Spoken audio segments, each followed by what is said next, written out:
Good evening, everyone. We're now ready to begin our regular board meeting for the Port Arthur 4A Economic Development Corporation. May I have a roll call, please?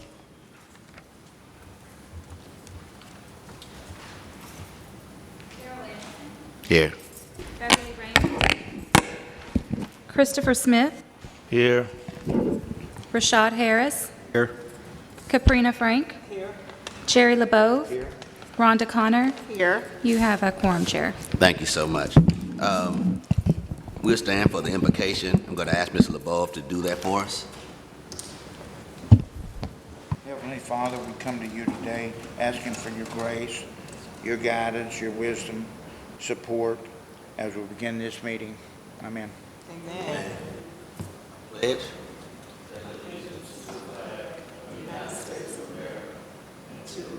For which it stands, one nation, under God, indivisible, with liberty and justice for all.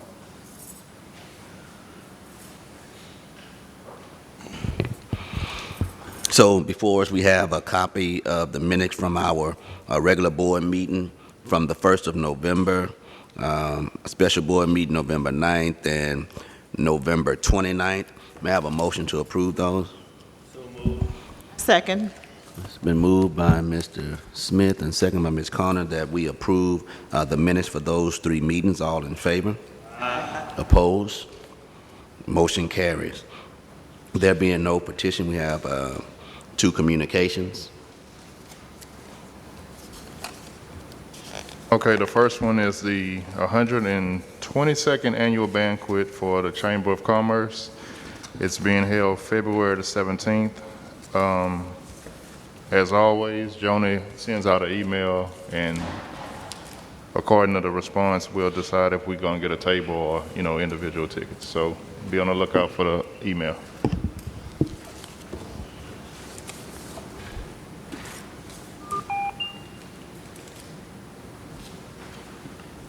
Hello, Yes. Is Mr. Beck? this is Austin Beck, filling in for Frank Garza this evening. Sorry, I had some trouble with the access code getting in. That's all right. We're just starting. Glad to have you with us. Very good. Well, I'm here if y'all need anything. Will do. Okay, and the second communication is the board meeting schedule for 2022. And of course, you see the note at the bottom in red. Because of the holidays, we probably reschedule it as always.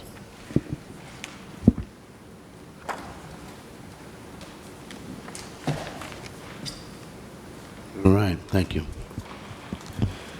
So on to reports. The first report is our workforce development report. Good evening, Board. Good evening. I'm going to start off with the CDL program. As you all can see, we currently have a total of 16 on completion. That was updated on December the 1st. I will say that since then, we had two more that are interested since then that are actually coming on in January, and then a few more in February. So our CDL program is steadily moving along. We have a lot of inquiries, a lot of people calling. We have people coming up here pretty much every day, every other day. I had some visitors today. So that program is successful. And one I did reach out to tonight on the actual agenda, we will discuss a possible agreement going back into, revamping and going back into with Lamar State College, Port Arthur. And I have reached out to Dr. Stafford in regards to that. And like I said, that program is going really, really well. As far as the workforce development component, I don't know if I may have talked to a couple of board members, but I attended a job fair. It was a virtual job fair on November the 8th, and it was with Wheatley Early Childhood School, and it was a Zoom call, and pretty much they actually put this on, I think, like every year, and it's parents that are either looking for certifications or looking for jobs, and so it was very neat. I actually had a chance to talk one-on-one about our CDL program, our scaffolding program, our pipe fitting program, our police academy program, our medic program, and each session lasted approximately 10 to 12 or 10 to 15 minutes. And it was really good. It was a really good Zoom. As far as Digital Workforce Academy, the program is successfully ongoing with a total of 10 students utilizing EDC funding. And also, I plan on getting a ETA on when the first group of graduates will be graduating. So I should have something in the first of the year to report to you guys on that. And as far as our Police Academy program, the Port Arthur Police Department is currently in the process of recruiting candidates. I think at one of the meetings we did talk, I had 2 young ladies to come in, and since then I've had a 3rd person. And just FYI, they must pass the civil exam. And like I said, we have a shortage of police officers and we need them. And so this is a great way for... How many do we need? How many police officers? That I don't know. Do you know, George? Okay. Yeah, pretty much, like I say, when I reported last time, we had a very good success rate with the first group that we had, and they were all employed. So looking forward to that in the new year. That completes my report. I did have a meeting last week. I'm not going to talk about it tonight, with a very prestigious company in the area. And once I get more information, Crystal and I had dialogue today with the company. Once I get more information, hopefully in the new year, we'll talk more on that. Do you guys have any questions for me? I did, and this is something that you probably already told us. I just don't remember. The 2 programs that we don't really have anything going, the scaffolding and the medic. Actually, it's just the scaffolding program. The medic program is completely over. However, we will revisit that in the new year, because I think Mr. Davis had reported to you guys that they're interested in coming back in 2022. And the scaffolding is just dormant? We've only had 1 person to go through and complete that program. Okay. Yes. Thank you. Any other questions? Thank you. Happy holidays. Same to you. All right, our next report, program compliance report.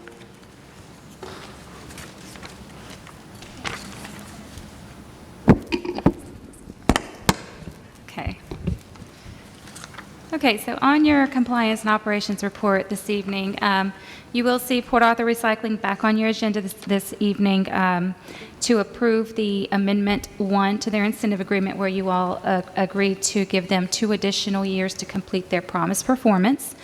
So that has been worked up by Mr. Garza and on your agenda this evening to approve. The Business Park Security Service is also back on your agenda. At our last meeting, you might recall that we informed you all that we were going to reject the bids that came in for the security services because they came in high, and we were going to go out for bid again. Well, we've been informed by the city that we actually need you guys to formally act on that and reject it, so have a vote for it, so that they can, they're going to go ahead and start the process for us, but we do need you guys to just formally approve that rejection this evening. So that's on your agenda as well. The Highway 73 Business Park mowing, that is also on your agenda. We've gone through the process of receiving bids, and we're making a recommendation that's on your agenda for approval on entering into a service contract for the Highway 73 Business Park. Eaglin Motor Lines, that is one you all might recall came before you about 2 meetings ago. He is interested in the Highway 73 Business Park for a possible lease to own for his operations. I have been in contact with him, so he is still interested, but we're not ready to bring it back to you all just yet, because he is looking at the feasibility of it, because he would have to raise the land in order to be able to get it to where it could be operated. So he's currently doing his due diligence as far as how much it would cost him to do that, and then he's going to let us know how he wants to proceed. So just to give you all an update on that project. Okay, resolutions that went before council. They did approve the closing of a Reef 1, which is the latest project on Jimmy Johnson Boulevard that was just completed. Clifford Distilling, we went back with that Amendment 1 to correct their milestones. They did approve that as well, so that went forward. The bylaws, just to give you all an update on that, that has been held for review by the city attorney's office. Just to let you all know, there are, she would like to add in actual dates for the submission of the biannual reports. If you all recall, you changed it to 2 times a year rather than 1, and she's recommending that we actually put in dates, just so that, you know, there's no confusion whether it's January and July. So if that's okay with you guys, we can let her know that that's fine with us, just putting in dates. So those are the only revisions that she has. Termination of lease for Port Arthur Greater Minority Chamber of Commerce. The council did approve us terminating that lease, so that office is available for lease now. It's on the 3rd floor of this building. We did renew the lease with Nathan Rivers for the 2nd floor offices that they occupy. And then, of course, some of you may know we did send the legal counsel over, and that resolution did fail per city council. Okay. The other Sunbelt invoice, that was something that I probably just carried over. I've already let you guys know about that one. And your AV equipment that was requested, that is here and operating just fine. We did update our incentive application to include the following statement. Do you have any outstanding debt to the city, PA, EDC, or any other local governmental entity? Debt includes but not limited to taxes not on appeal or outstanding loans. So Mr. Garza went ahead and put that language into our incentive application to eliminate some issues. Once we get further into the application, we can kind of cut it right there. Okay, IEDC pandemic response feedback. We are still working with the International Economic Development Council for feedback on our community's emergency and pandemic response.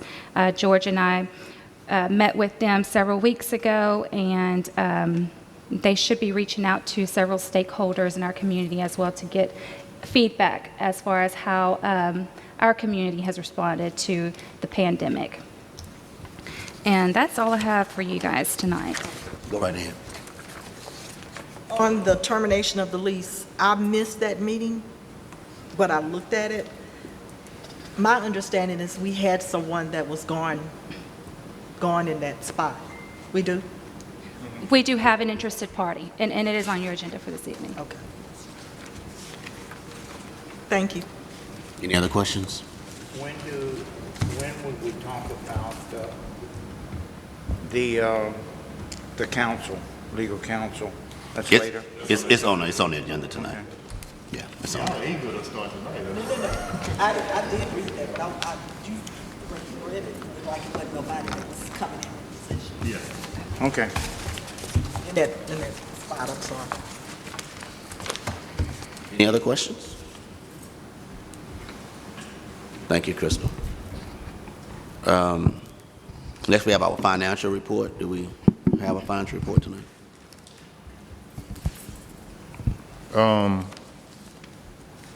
Ms. Rachel actually took ill today. However, she did turn her report in, and I think everybody kind of know the routine. So if you look over it and if you have any questions, just, you know, either call in tomorrow or, you know, whenever you have time. Awesome. Thank you. We'll now have our Community and Business Center report. Good evening, Board. Evening. Okay, so CTEX, they are still working as quickly as they can on completing areas A and B, and they are working. All the drywall is installed, it's being tape loaded, textured, Reverend Anderson. They are working. All of the roof is complete except for that one part over the glass partition, and that's being fabricated so it can go in. All of the glass and windows are on site. Everything's there, ready to roll. I think that contractor starts on the 13th. Lamar, we can X that first sentence. It just carried over. They are using the lab. When I go over there, I knock on the window and make sure they're not cooking because they want me to taste everything that they cook. So I told them stay on their side of the building when I get there, but the kids are really enjoying it. They actually were awarded the Best Culinary Arts Program in Texas. They are going to have 3 classes during the day next semester, a night class, and they're thinking about doing mini classes on the weekends. So she's hiring adjunct professors. The program's already growing exponentially. They're going to open their bistro in the spring, so we'll have a Rayo's type coffee shop / sandwich. Just grab a sandwich, cold food. It won't compete with our restaurant next door. And it's going to be called Bistro 549. So they're excited about that. And EOC, that lease continues to be negotiated. I'll let George and Crystal talk to y'all about that later. The furniture for the EOC is delivered. It's in place. And our furniture was delivered from the factory today from Global, but it is in storage. All is well. And whenever they finish sorting it out, whatever furniture they want to bring over first, we do have storage in the building in the portion of areas A and B that's dried in where it won't be damaged and there's not a threat of it being stolen.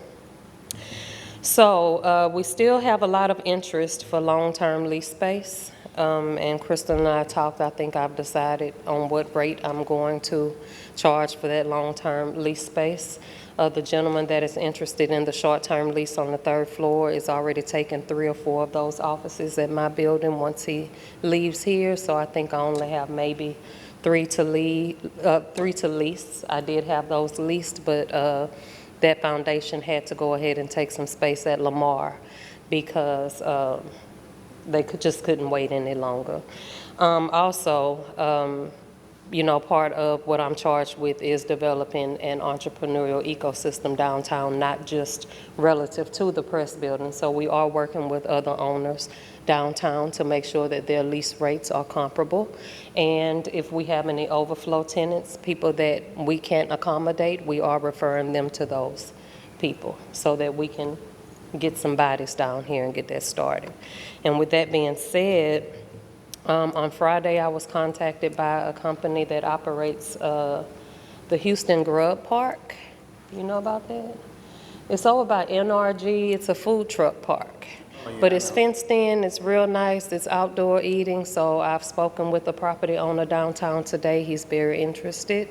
I'm waiting on her to send me the information, the preliminary information, so that I can see how the EDC or the city may be able to assist. If not, they're just interested in us, you know, being the vehicle to get them through the red tape and get it going. So we've got a lot going on with downtown, the downtown renaissance right now.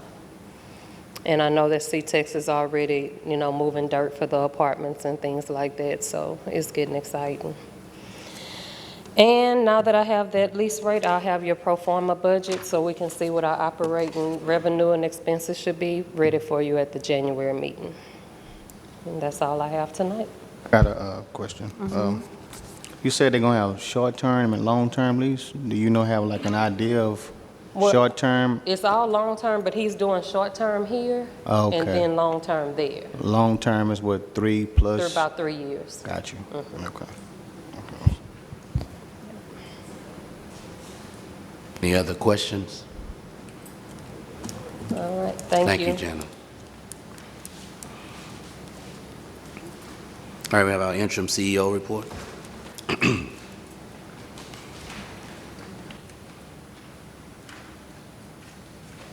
Joan is getting a flyer off the board.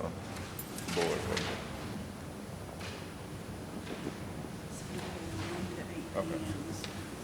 Thank you.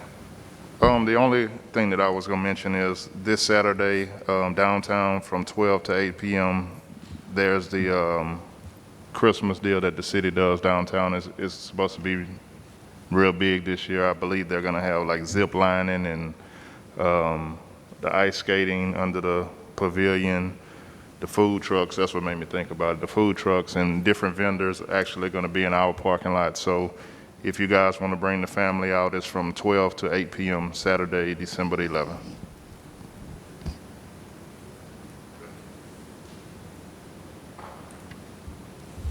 That's your whole report, huh? Just bring your family out here. Thank you. Yes, sir. For that information. Listen, we have 5 items on our consent agenda. But in that consent agenda, we have a few letters of intent, and those principal owners are here, and we wouldn't want them to not have an opportunity to speak if they so desired. And but this is what I want to do. We're not going to pull them if no one wants to pull them. We can go ahead and approve them and then let them come and tell us, or we can let them talk first, whichever one y'all want to do. Give me a motion to approve these. I'd like to see the first one if possible. You want to pull the first one? All right. We're going to pull the first one, and then anything else? Anyone want to pull anything else? All right. Can we approve consent agendas 2, 3, 4, and 5? We have a motion. So move. Been moved by Ms. Frank and second by Mr. Smith that we approve consent agenda items 2, 3, 4, and 5. All in favor? Aye. Opposed? Motion carries. Before we jump into the one that we pulled, if the principal for the balloon barn who put in the letter of intent would like to come and tell us about your business venture, no pressure. I'll just tell you a little bit about what we're doing. I've had a couple of businesses in Port Arthur since 2006. I have 3 acres at Twin City Highway and Rice Farm Road. That's the clubhouse. I've just recently downsized from having 2 locations back down to 1. I owned Clubhouse Academy behind the Nissan car dealership on Arrow Drive from 2009 until 2019. But right now we currently have close to 200 children. We serve 23 schools throughout Port Arthur, Nederland, Groves, and Port Neches. We pick up from 23 schools every single day. We have Wheatley, who transports to and from us twice a day, AM, pre-K, and PM pre-K. And we have a 2,400 square foot separate building in our parking lot. It's got great frontage on Rice Farm Road. It's got great lettering that you can see from Twin City Highway. And so for about 10 years, we're always called, do you rent your building? Can we have a baby shower? Can we have a company crawfish bowl? Can we have a birthday party and also put a blow up on the playground because we live in an apartment and we don't have a yard? We get calls and we say yes to everything that we're asked for all of those things. We've held child care licensing meetings in our gym. There's restrooms, water fountain, gymnasium lighting. I mean, it's a perfect venue that we've not really utilized. Well, about 8 months ago, I started making balloon garlands. Then I started making candy apples, and now my house looks like a balloon factory exploded and it's a candy apple factory in my kitchen. So I decided to get a DBA. We've started the balloon barn. We're now going to be doing full events in the separate building. We've also just put in $100,000, more than that with everything else we've had to do to the groundwork, but splash pad that is commercially rated for 48 children at a time. So we're going to be renting it for birthday parties to include the indoor venue, outdoor splash pad. We've already put in one 20 by 20 covered shade structure with picnic tables so that parents and guests can go outside, do the presents, also have indoor in case of weather problems. But we're hoping that people don't have to go to Beaumont to have a birthday party at a venue or a business picnic. They can come use our gym, our splash pad. We have great parking all through the whole building. So we hope you consider us for this grant. Thank you so much. Thank y'all. Any questions for her while she's? Oh, one Yes, question. ma'am. What about if you would like to have a family reunion of some type? Yes, we have had people have family reunions there. The crawfish bowl that I was talking about, it was a family that they had so many people, no one's house could hold everyone. So they did a crawfish bowl in the parking lot. They set up tables and chairs, and we already have all of that. We have all the tables, all the chairs. I think we have 72 chairs and probably 15 6- and 8-foot tables and some round tables also. So we have everything. that's there. So you're welcome. Any other Anybody questions? else? All right, thank you. Thank you so much. We also have a principal from Edith's Place, if you wanted to come and tell us about what you're trying to do.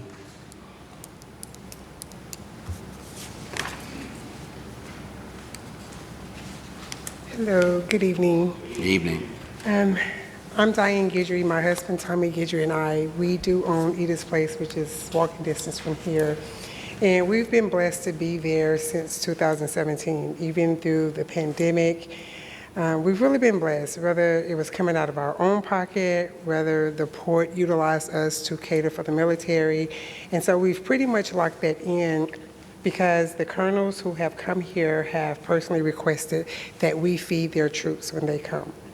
So feeding the senior community is amazing to have them come in and look at the mirror on the wall and kind of educate me, because I'm from Beaumont, about what was down here, because I had no idea. So I thought about just kind of expanding a little bit, because a lot of the mid-county traffic does not come downtown for whatever reason. And being there since 17, I've gotten, to know a lot of people coming in, even when I'm in kind of the Needleland area, the Central Mall area, a lot of people still don't know we exist. And so I work for Homeland Security and I travel a lot. And I'm in Oregon now, I'm just home for the holidays, and I ran into a food park called The Yard in Salem, Oregon. What it is, it's a 7,000 square foot metal building that's built out with garage doors, and it has a bar inside, it has a bar that has tap beer, it has a playground for kids, indoor, outdoor bar. And what it does, it actually brings the community of Salem together. They actually go there after church, they have brunch, they bring their kids. The way that Tommy and I want to design what we're asking you guys to support on the corner of 9th Avenue and Jimmy Johnson, 7700 9th Avenue, I think was the old La Hacienda. So I've been talking to the owner. He's willing to sell it for a good price. And that's what I want to put there. I want to bridge this gap of the age and the color, and just say, look, you know what, all this is going on. We've all survived the pandemic. We're here for a reason. Let's make it happen. Put a food park there, but it won't be a food truck. It'll be food huts. It would be 10 huts, 5 on each side of the building, and it would be 10 different meals. So basically, if I have someone that's doing authentic Mexican, I can't have anybody else selling Mexican food. They can have the same size, but the main entree would be different. So basically, my husband and I is actually giving 10 people to own their own restaurant that can't afford the overhead, because we're going to supply the building, we're going to do the build out, and we're going to supply the entertainment. We would have live bands there, we would have portrait night, we would have karaoke, amateur night, people who think they can sing or dance, whatever their gift is. And it's just kind of bridging the gap from Port Arthur, Needland, Port Neches, because we're all so close together, but we all don't communicate together. And so I feel that breaking bread with different people from different cultures would be a way to bridge a gap in this community. And that's my goal, just to put this food park there. And I've already talked to people in the community that cook, and they have great food. They've come by the restaurant, they've let us sample, they're excited. And so I said, we need letter of intent. If you guys intend to partner with us, we need you to be serious and put this in writing. So I have some letters coming stating, this is what it's gonna cost per hut. We're purchasing the hut, they're 8 by 10, and actually everything I'm doing, I'm trying to keep it local. Joe Guillory sells buildings. I'm going to venture with him to purchase buildings from him, because he's right here locally. And we're gonna build them out, we're gonna put the equipment in, and so if one of you guys say, hey Diane, I'm a good cook, I want to rent this space, you just come in and pay the rent, and we take care of everything else. Every hut would have its own utility pole, they would have their own gas line and their own water line, because I just felt that it's not fair for 10 people to be on one bill and maybe 2 people didn't make rent or something and can't afford it. Then the other vendors should not be penalized because 1 or 2 people can't meet the the utilities. So everybody has to be responsible for their own utilities and pay their own rent and just come out and have a good time. And that's the purpose and the goal of having the food park. And I'm going to name it after my dad. He just recently passed from cancer. And his nickname is Lil Bruh because his older brother couldn't say Lil Brother, so he said Lil Bruh, so it would be Lil Bruh's Food Park at Jimmy Johnson and 9th Avenue. So I hope you guys see my vision and is willing to support it because I just think that it's enough division. We all need to come together. We've survived this pandemic for a reason, so I don't see a better way to do it than by sitting down, breaking bread together. Thank you so much for sharing. Have any questions? Don't leave just yet. I'm sorry. Any questions? Anyone have any questions? What I understood, you was gonna have a cigar. Your mic. Oh, I'm sorry. I forgot about that. So on the same property, we have the huge concrete slab, but then there's an additional slab. And so in that additional slab, we're going to put in a hookah lounge and a cigar bar, and we want to do a little area for if somebody wants to come in and say, you guys as a board want to come and have lunch, you can go to all the food trucks and get your food, but then that would be a little room there where you guys can sit if you don't want to sit outside and mingle with everybody. So just something where somebody can say, hey, we want to have a luncheon there, and they go pick out their food and go in and have a luncheon.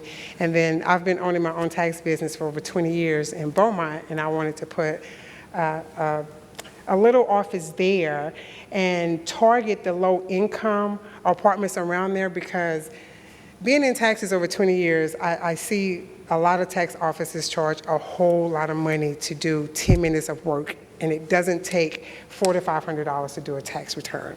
It really don't. So with the low-income apartments around, I want to be able to do door hangers and offer them a low rate to do their taxes and to do their taxes right. So kind of a lot going on at 7700 Jimmy Johnson and 9th Avenue. But that's my goal, that's my dream to, help the surrounding area and then, as a whole, help the community. Okay, anyone have anything else? I just was, it is a lot.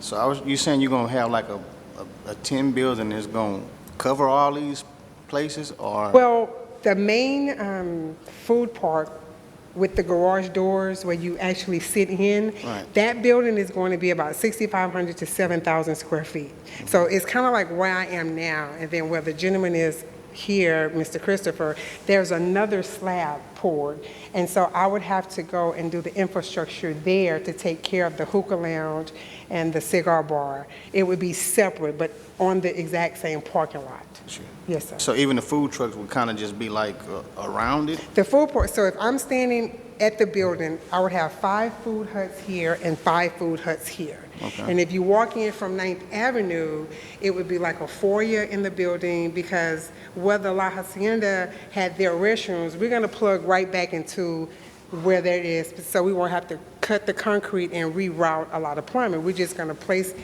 men and women restrooms there. And as you go in, it would be the tables and the chairs, and then the far back would be the bar. But where the bar is, we want to cut out a window because if mom and dad wants to sit at the bar and have a drink, they still can have eyes on their kids that's outside on the playground that's going to be fenced in. So it kind of accommodates everybody. The kids can come in, but if they want to go outside and play on the playground, mom and dad would still have visual. They won't be out of our sight. And then again, across, you would still have the cigar lounge and the hookah bar and the other things. Is it something like Wheelhouse? When you say the garage doors? Yes, ma'am. It's like that. So in the summer months, you can roll up the 2 garage doors and have the breeze coming in. In the wintertime, you can lower them. But on the outside of the building, you would have the overhang, and it would have the heating inside of the overhang, and you can still sit outside on the patio and still enjoy your eating. If you don't want to be inside, you'll still have that heat.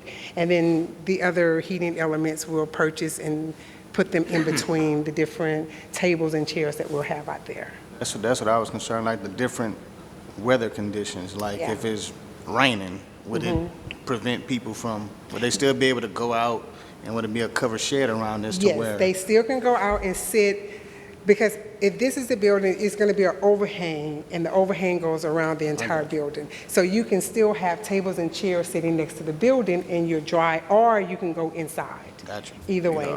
Because in Salem, Oregon, it is always raining and wet, and I've been there working since June, and the place is never empty. And I'm thinking, wow. I would love to see a visual, like some type of visual picture of If you all guys this. Google the yard, Salem, Oregon, it is amazing. The lights on, and they have food trucks. And the only downside, when I spoke with the owner, Ms. Shannon, she owns 90% of the trucks, but some of the vendors have their own trucks. And sometimes they have such a large event that they have to pull their truck away, and it leaves a hole there. And it's not a good visual. So she's trying to get it to where they have to leave their trucks there. And so when I spoke with my bank about helping with the financing, they did ask me about the terms. And they was like, well, you know, can you get them to sign like a 2-3 year? And I said, listen, as an entrepreneur, I'm gonna tell you, the biggest fear we have is signing a 3-year lease, because we don't know if we're gonna make it to 3 years. I said, I wanna do 12 months at the beginning. At the end of the 12 months, I want to sit down with every vendor and say, how did it work out for you? Was it profitable? Did you break even? What was your struggle? And if someone says, Miss Diane, I loved it, but financially I can't do it, well, then we're both okay, because now I'm not having to serve papers to take them to court because they've broken a lease. They've actually completed their lease, and I can offer that spot to somebody else. I've been an entrepreneur a long time, and because I have a tax business, I have to sign a 3-year lease every 3 years, and that's just the way it is. And I don't want to put fear in people who actually have a dream of doing something and at least stop them from, you know, getting what they've actually been dreaming. And even, you know, if someone has a year lease and it's not working out, because every month we will have a meeting and we will talk, and they say, Miss Diane, I can't make it. If I have someone that's willing to take that spot to offer the same type of food, I'm willing to let that person out of their lease, as long as I have someone that can take care of the remaining of that lease. Now I've let that person out of a big debt, and they're still able to breathe, and we didn't crush their dreams of, you know, having a food truck or having a restaurant and making them think that they fail. No, maybe it just wasn't your timing, but you don't have to pay me any more money because somebody else has stepped in and taken over that lease. What's the name of it again? Lil No, the one. Oh, in Salem, it's called The Yard, and it's in Salem, Oregon, and it is, when I walked in, I said, okay, y'all, this is my retirement. I told my coworkers, I say, this is it. This is what my community need, and I patronize them at least 3 or 4 nights a week, because I'm in a hotel, and I go there, and I've actually sampled just about everything there, everything. I think it's, from the sounds of it, it sounds like it'll be something different and Yes. something interesting for the community. And I do agree, because I signed those 3-year leases also, so I know how they operate when you sign in 3-year leases. But then again, as me being also an entrepreneur, I think signing a 1-year lease, you're not really giving yourself a fair opportunity, because business is up and down. Right. You know, so I mean, I think 1-year leases are okay, but I would definitely try to consider like a long-term lease, but at the same time, give people time to exit the lease if you have somebody that can take their spot. Right. You know, but Okay. instead of just having someone in there 1 year at a time, it might change every year, you know? Well, I was so- thinking doing the 12 months the first year. Yeah. And everybody who agreed to stay, then that's when we would go to the traditional commercial lease. Yeah, because I just think that people just don't, I know I got clothing stores, so I don't give myself, you're not giving yourself a fair shot in 1 year, because you're going in spending. So it's going to be almost impossible to get everything that you put in right back in the same year. It's going to take a little time. So that's why I'm not kind of for like 1-year leases, because Okay. I signed 3-year leases myself. So I think it gives yourself a fair observation of your business, period. It may not be for you, so, but I just think that a 3-year lease, I think is fair, just Okay. me personally. Yes, sir. So, in my experience. Have you went out for bids on the buildings and all your infrastructure and everything so far or not? Yes, sir, that's what I'm doing now. I've had one bid from a company in Lumberton, which was ridiculous. It was so overpriced, I wouldn't even consider it. And so I have made calls and I'm waiting on bids, but no one will, well, that company gave me a bid, but everyone else I call, they're waiting on my drawings for the architect. So I should have those in a couple of weeks, and then I have to disperse those out to the electrician, to the plumber, to the person that's going to have to come and help with the concrete. Because the concrete was fine, but when they tore the building down, the heavy equipment tore the curbs up, and when they was scraping, they tore the top layer of the concrete. So we will have to reform the curbs and probably pour another slab. And because I guess the previous owners, they kept stacking tile on top of each other instead of taking the tile up. And so as you walk the property, the elevation is so different because this part has very little tile, the part in the middle has a bunch of tile. So we have to just go out and level that. So I've made all of my phone calls, but of course, I had one lady tell me, she says, anybody who's worth anything is not gonna quote you until we have drawings. So I said, okay, so we're waiting on those drawings to come in, and then I'll present them to all the contractors, and then they would submit all of their bids to me, and then I would submit everything back to Mr. George, and I also have to submit everything to my bank. You're going to purchase this property, not lease it. I'm going to purchase it. I'm not going to lease it. And the great thing about the property, I thought we would be getting just was covered with the slab, but there's another acreage on the opposite side facing the subdivision where you can build anywhere from 3 to 4 garden homes. So that's a plus by itself if I choose later to say I want to build these homes and take the revenue from those homes and pour it back into this business to get everybody paid off.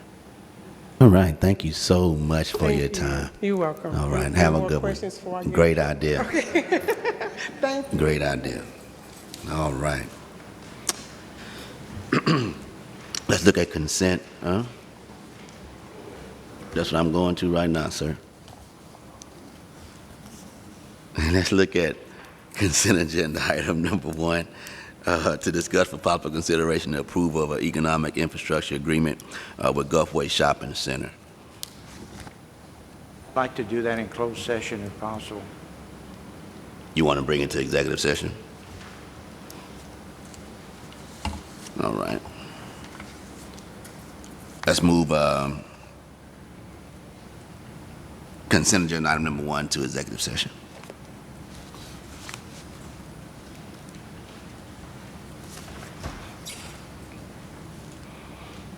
Let's move to non-consent agenda item number 1, to discuss for possible consideration approving the Port Arthur EDC Small Business and Entrepreneurship Mentorship Programs. Hi. Hi. Okay, so I provided you guys with a narrative that basically just talks about what the incubator / accelerator program is going to look like, specifically because council wants to approve, the program. So we know that entrepreneurship and small business is the way that the International Economic Development Council is going. And they've started a new certification, and there are EDOs across the country that have started these programs. Crystal and I were fortunate enough to judge some of these programs for an award recently. She did the media and marketing side, and I did the small business, so it gave us a lot of insight into what other EDOs are doing. So basically, the program will assist startup businesses and second stage businesses, whether they need mentorship through our valued partners like the Chamber, like the Small Business Development Center. And we already have, I think, 35 people signed up. But accelerator programs typically are 13-week programs. That way you have a certain number of businesses that go through the curriculum every quarter. So I'm thinking we start with 10 businesses per quarter. That gives us 40 businesses per year. Not saying that we won't assist other businesses, but these 40 businesses will be tied to our curriculum. And it'll be kind of like college. There'll be a standard curriculum that they have to go through. You know, and we're not going to reinvent the wheel. If there's need help with their business plan, we're going to refer them to the Small Business Development Center. So the startup businesses, those are called, that's called our seed track. And for the second stage, we call our bud, because they already have the seed and they just need to blossom a little bit. Our program will be kind of a hybrid. It will be an incubator and an accelerator, and because we're a government-funded entity, we're not looking to gain anything from the businesses other than potential sales tax revenue, because they, you know, will operate in Port Arthur. In addition to that, of course, with the press building, we have co-working space and facilities to administer the structured program. So if you look on the third page with the lab, I put that the lab is a 13-week program for entrepreneurs. Participants selected by the board and staff recommendations will have access to mentorship, training, business counsel, etc. I talk about the 2 different tracks.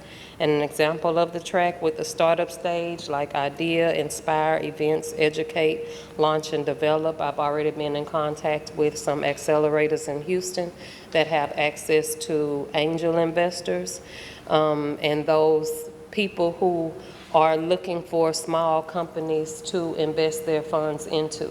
And what they like about accelerator programs is that we've already identified that they're capable. We've already identified that they have the training. We already have identified that, you know, they're ready to move to the next step. So they don't have to go through and try to find and figure, you know, all of those things out. We've already determined that these businesses are ready to take those steps. So the hard part is a lot of them, you know, they deal with a certain type of business. If they're a tech angel investor, they're looking for tech companies. And because of our area and because we are a government entity and we're going to deal with a lot of different types of businesses, that's going to be the challenge, finding angel investors who are willing to invest in the types of businesses that will complete our program. But we are going to prepare them for seed investors. We are going to prepare them for launches. We're going to prepare them for press and media. We're going to prepare them for funding, expansion, talent. We have what we're going to call our champions. We have, I can think of 2, Mr. Soko that's going on the 3rd floor, and Harold Underwood that have already agreed to mentor our small businesses. And on the last page, talking about the collective, Michael Savoy has agreed to mentor our artists, because there's a way for an artist to monetize, you know, their business. And what is a downtown if you don't have creatives? So we have to get that element down here as well. So it's still a work in progress, but you know, I'm thinking a 13-week program, 10 businesses per quarter. And at the end, which will be after the, you know, first complete year, we have a Shark Tank type of competition. You know, it won't be to, you know, investors, but it'll be to you guys. And that's what I found that a lot of EDOs are doing. And that prize package may look like someone sponsoring their chamber membership, a media company sponsoring $20,000 worth of in-kind advertising, you know, helping them develop their media and website presence. It may be, you know, there's a lot of things we could do, you know, to monetize that competition. And so there's a huge one in Louisiana, the Gulf Coast. They do, you know, everybody from Louisiana all the way down to Mississippi and Alabama. There's a huge program. And so that program over the last 5 years has grown into a $500,000 award just for the, you know, top competitor. So it can grow, but we've got to start somewhere, and most of them start with a $5,000, package. So we can start somewhere and we can get this going. So I anticipate first quarter of 2023 we'll be getting that part of the program off the ground. Questions? Have a motion, please. I so move. Second. It's been moved by Ms. Raymond and second by Ms. Frank that we approve the Port Arthur EDC Small Business Entrepreneur Membership Programs. All in favor? Opposed? Motion carries. Agenda item number 2, to discuss for possible consideration storage fee for 549 4th Street. I'm going to ask that we move this to executive session as well, Okay. so I can give you guys updates. Thank you, sir. Agenda item number 3, to discuss for possible consideration the terms and conditions of an economic incentive with Holland Gas LLC. Thank you. Ms. Swatter, you want to come first?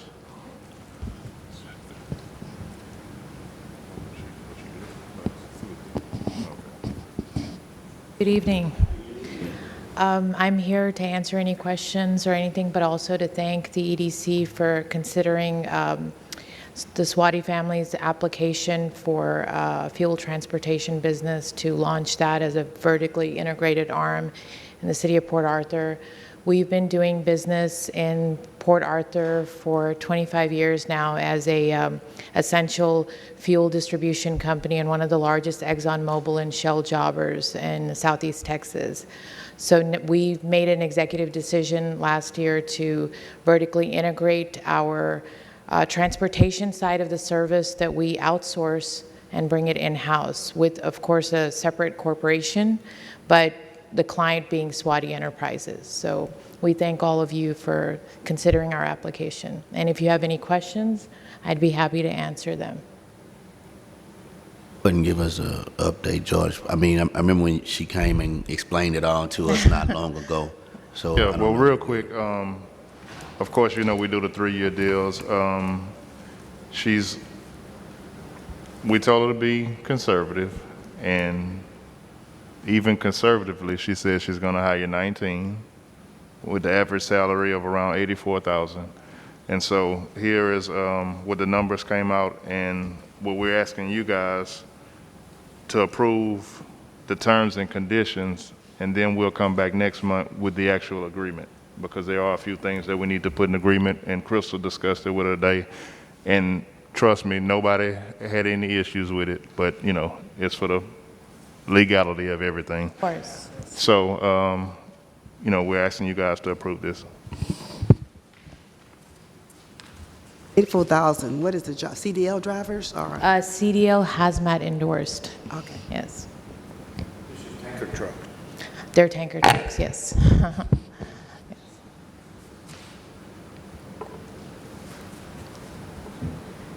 No questions?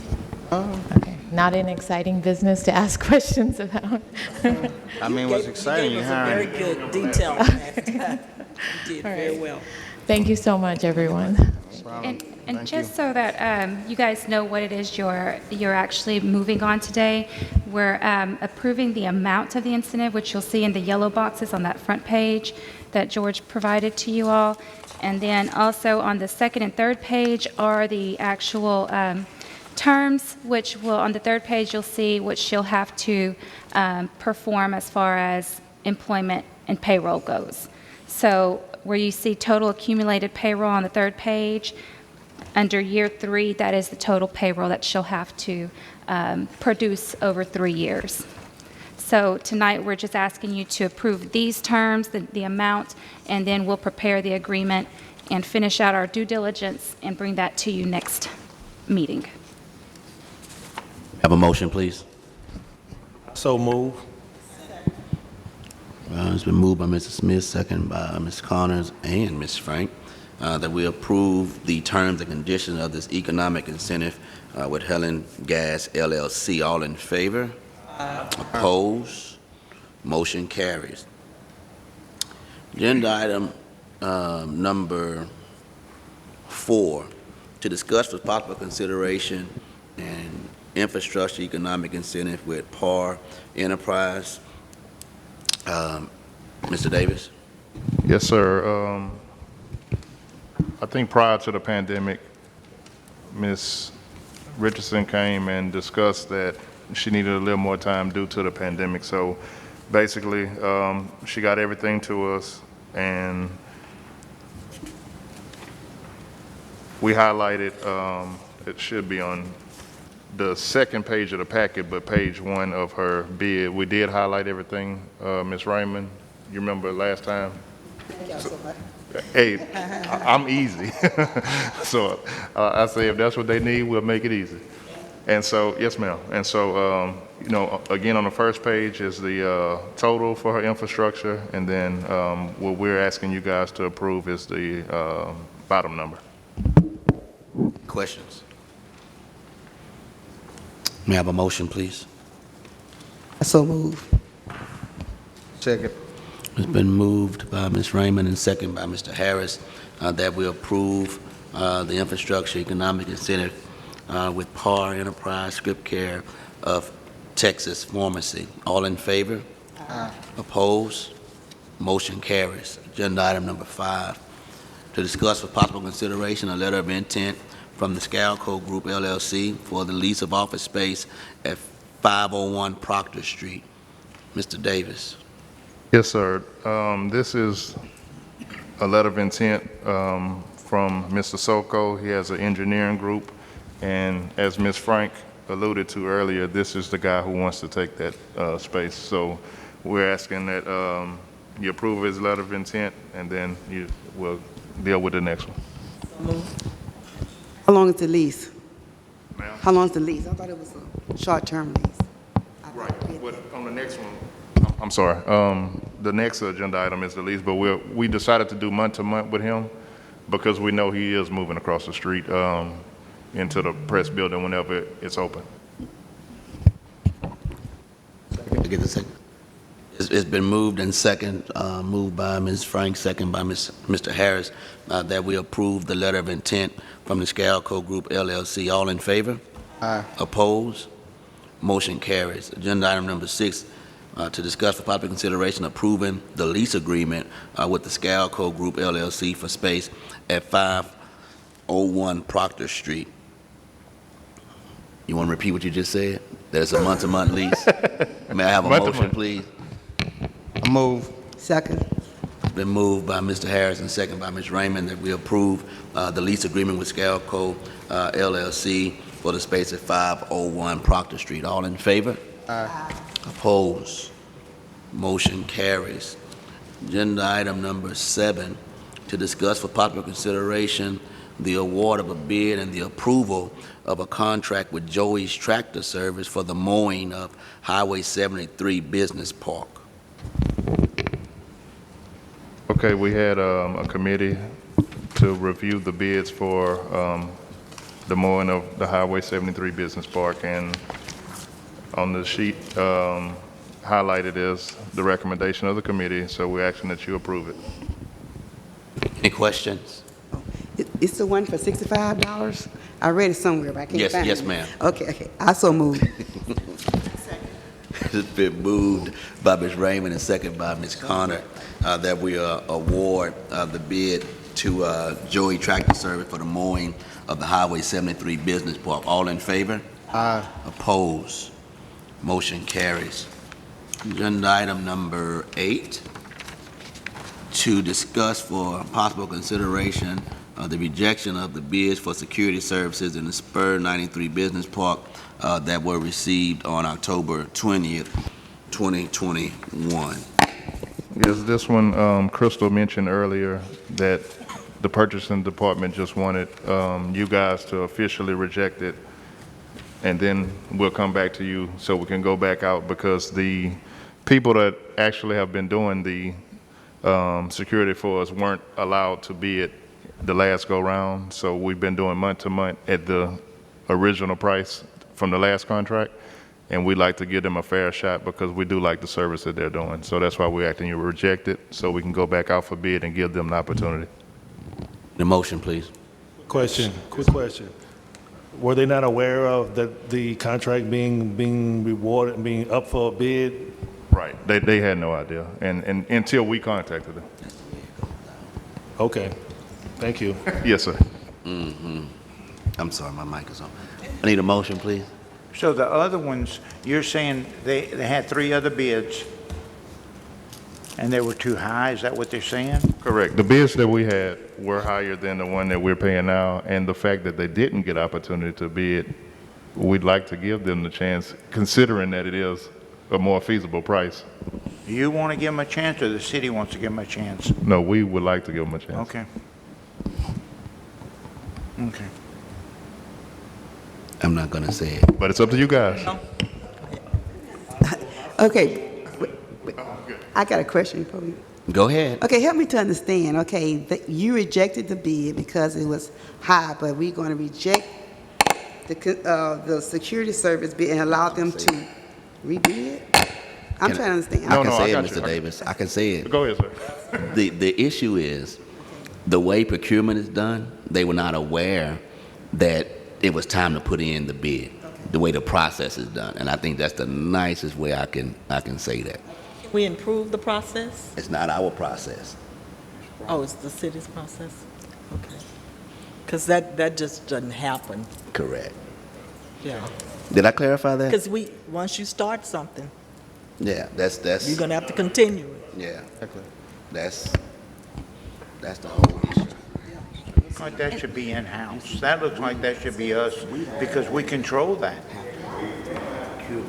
No, if They don't gotta even know go when through it the city. ends. Well, and I just want to add a little bit to this. Had the bids that we did receive come in pretty level with what we were already paying, we might have considered it and instead of going through the process again. But I will tell you, it was significantly higher, $30,000 to $40,000 more was the lowest bidder. So because where there is no problems with the current servicer that we have, and again, as George said, there was, I guess, a discrepancy where they were not made aware that it was coming due. After talking about it with purchasing, we figured we'd go ahead and ask you guys to reject it and just go out for bid again. I understand what Ms. Frank is saying, though. We need to have something where we don't want to set a precedent. So we need to have something where we don't have to deal with this. That can get ugly. Because you basically letting other people get bids for something that they didn't do, and the people that's been doing it ain't never got the opportunity because they didn't even know. And even though it's higher, the bottom line is they did submit a bid. So we didn't like their bids because it's higher, but we want to go back to these people and give them opportunity to bid because we know their bid going to be hopefully lower. It should be lower, but I'll be mad. So how? It's not good business. It's not good. It's just something that to consider as we move forward. There's a different way for us to procure things. We know that, but we try to do it. Keep it Okay. business. Yeah. So let's just keep that in mind so that we don't have to do this again. Right on. Well, Yeah. Because another thing, we as a board, and it's just a side note, we like to have vendors and operators that our employees are happy with, that they work with. So that's something that we always look at, even all the way down to the mowing of the grass. So I know when it comes to security, that's something we should consider, but we just don't need to have to reject bids. We don't need to say Anderson talking about the grass, didn't they miss that one on that one also? The grass cutting? So Okay. it looked like that, to me, it looked like that would have to go in-house, and I'm not just saying a person pulls all the contracts and just goes at. Let's discuss it. Okay. I need a motion at this moment about this particular item, or agenda item number 8, if you don't mind. May I have a motion, please? No one wants to reject them. No one wants to touch it. Are we going to table it? I want to make a motion that we table this option. There we go. Now I we're second. For further consideration. all right. We're going to table agenda item number 8.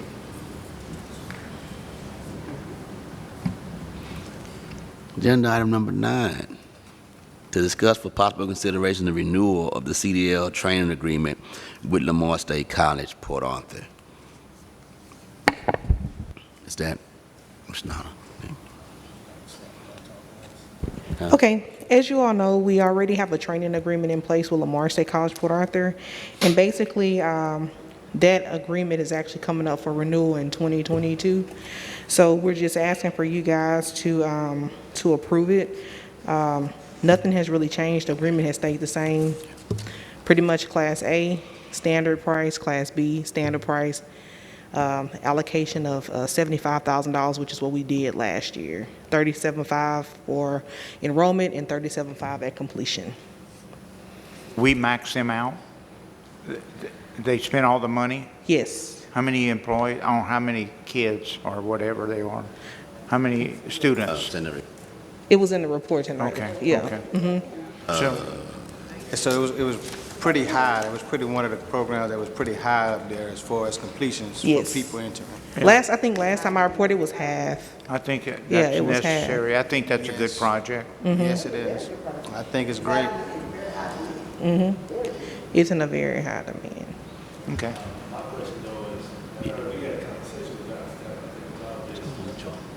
I think we have a conversation with Dr. Staff about this. Does he feel he's going to have enough talent population to fill up his classes? Oh, the classes are filling up. They are. Yeah, the classes are like pretty much every month. They're pretty much I'm gonna just say sold out. I mean, like they're having to put people in like overflow. So like if they come in, I'm just giving an example. People that were in November, just say if they had a class in December, they would overflow into the December class because it's no more space. Like right now, I already have people in the January class and February class for 2022. Yeah. I so move. I make a motion. Second. Good.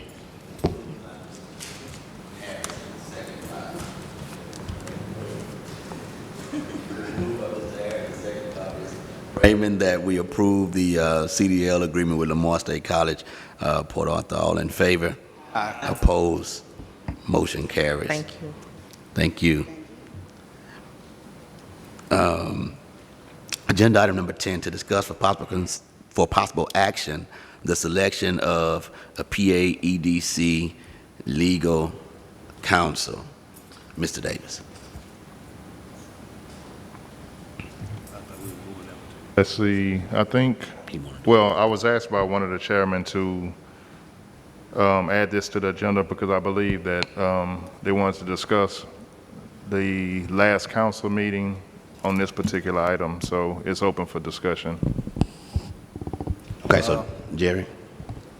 Well, we was asked by Mr. Anderson to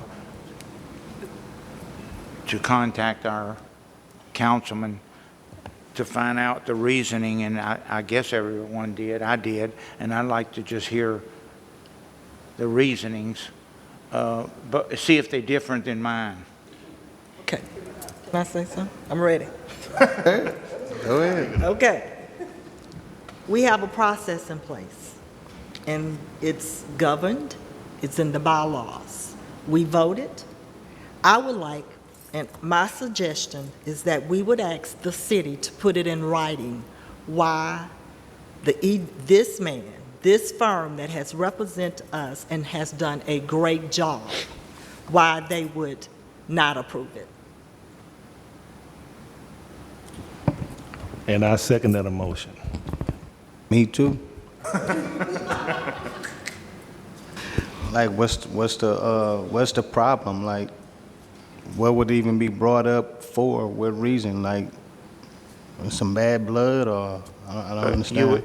Like I said, I'd like to just hear some of the councilman's reactions to it. Well, Oh, well, yes, there's two that voted for it, so they have no problem. They're sitting here happy. But mine wasn't happy about it. My recommendation is that we don't want to do scuttlebutt, hearsay. I want it in writing, In writing. so we'll know exactly the board reason or the council reasons why they did that. Because I don't, your council Right, gonna have a right, different, yours gonna have a right. different, mine gonna have a different. They all have a special way they feel about it. We are governed by the state of Texas in conglomeration with the city of Port Arthur. But the decision for our attorney relies with us. Yes. It's in the bylaws. Okay, It's a if I could process chime in Hold place. on 1 second. We have our attorney who wants to chime in. Go right ahead. If I could chime in for just a moment, I hear you all discussing a motion to request that the city put in writing the reasoning for their vote. And I don't see any reason why you can't make that request, make a motion to request that. But I'm not aware that the city has any legal obligation to comply with that. Just want you all to be aware of that. Well, that's fine. I don't know that you'll get a response. That's fine. Okay. Next suggestion that I had regarding that, I agree that they should put in writing. But also, since we getting ready to hire a new CEO, why can't we just go ahead and wait till we get the new CEO and allow them the opportunity? Because it's our attorney. Yeah. It's the board's attorney. It's the board attorney, and this is the attorney that we've had.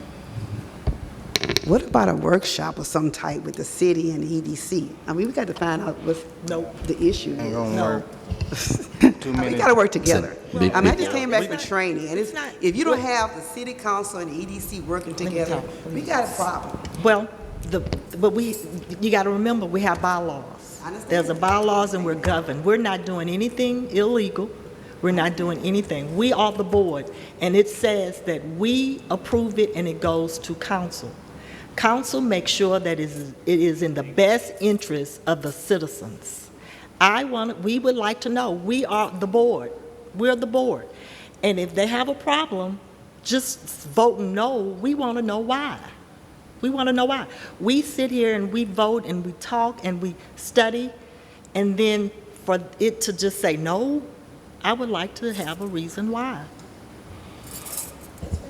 I think that's fair. Well, there's a motion and a second, a third, fourth, and everything else to get something in writing. So let's look at doing that. Let me get a vote on that. All in favor? Aye. Opposed? None. So let's just reach out and see if we can get some understanding on why that was done. Probably a few other things as well, but let's just start with that one. All right? All right, the last one. And we're going to take that last one to executive session first and then come back with it? Yeah. We'll move agenda item number 11 to executive session. Mr. Beck, we're going to park you, and then we're going to move you into executive session with us. Okay, very good. All right. At this time. And I think Frank will be joining us here shortly. Okay. Thank you so much. Again, at this time, a closed meeting or executive session will be held pursuant to the following sections of the Chapter 551 Texas Government Code, Section 071, Section 072, Section 074, and Section 087.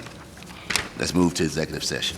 Right, I got it. Now ready to reconvene. Oh, Jesus. Regular session. May I have a roll call, please? Here.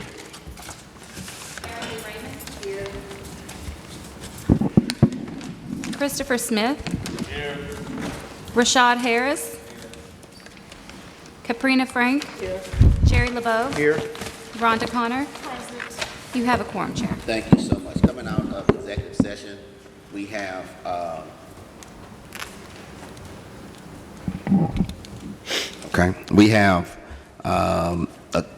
consent agenda item number 1 to discuss for possible consideration the approval of an economic infrastructure agreement with Gulfway Shopping Center. May I have a motion, please? Make a motion. It's been moved by Mr. Harris and second by Ms. Frank that we approve the economic infrastructure agreement with Gulfway Shopping Center. All in favor? Aye. Opposed? Motion carries. Agenda item number 2 from the non-consent agenda to discuss for possible consideration. I'm sorry, that's not the right one.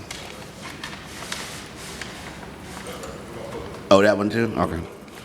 So to discuss for possible consideration the storage fee for 549 4th Street, Mr. Davis.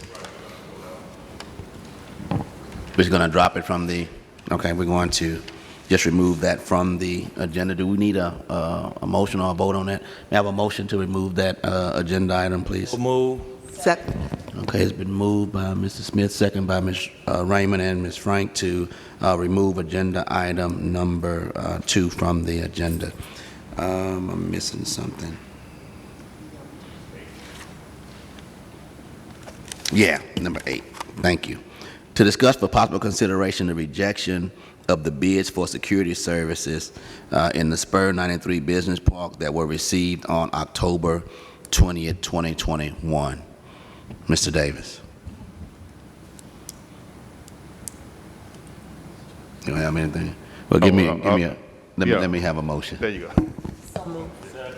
It's been moved and second that we reject all bids from the security services in the Spur 93 Business Park that were received on October 20th, 2021. All in favor? Aye. Opposed? Motion carries. Agenda item number 11. To discuss for possible consideration approving the selection for the PA EDC CEO.